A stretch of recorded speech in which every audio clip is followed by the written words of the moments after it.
ভাই এত কত খাইছিল না ছিল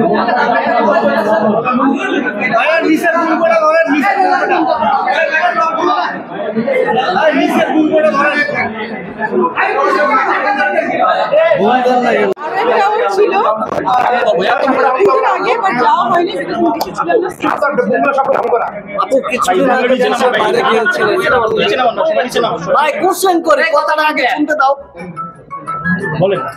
দেশের বাইরে ছিলেন এবং হচ্ছে দেশের বাইরে কি কারণে গেলেন এই বিষয়ে একটু জানতে চাচ্ছিলাম।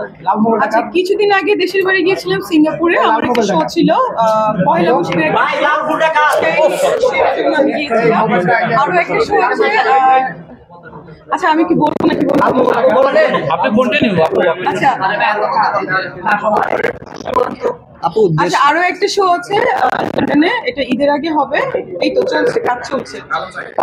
যদি বলি যে কাজের ব্যস্ততা এবং হচ্ছে কিছুদিন আগে আপনি একটা ওয়েব সিরিজের শুটিং করলেন, মানে এবং সামনে কিছু কাজ আছে, এই বিষয়ে একটু জানতে চাই। কিছুদিন আগে একটা ওয়েব সিরিজের শুটিং করেছি, কিন্তু আসলে ওয়েব সিরিজটা এত সুন্দর হয়েছে তারা সিনেমা হিসেবে রিলিজ করতে চাচ্ছে।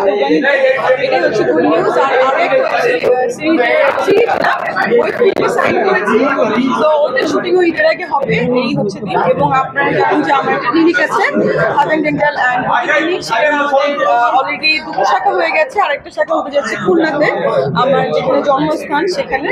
এই হচ্ছে ব্যাপার। এগুলো নিয়ে আমি প্রচন্ড বিজি, মানে চাইলেও যেতে পারছি না কোথাও। আপনার সহকর্মী যাদের সাথে কাজ করতেন তারা অনেকে এখন অনেক জায়গায় আছে, হ্যাঁ, তো একটু জানতে চাচ্ছিলাম, অনেকে মানে দলীয় ভাবে রাজনীতি করতো, তাদের রাজনীতি নিয়ে কোনো প্রশ্ন করবেন না। আমি মানে আপনার সহকর্মী যারা আছে তাদের বিষয়ে একটু জানতে চাই, আসলে কেন মানে আমি এটা নিয়ে কথা বলবো না।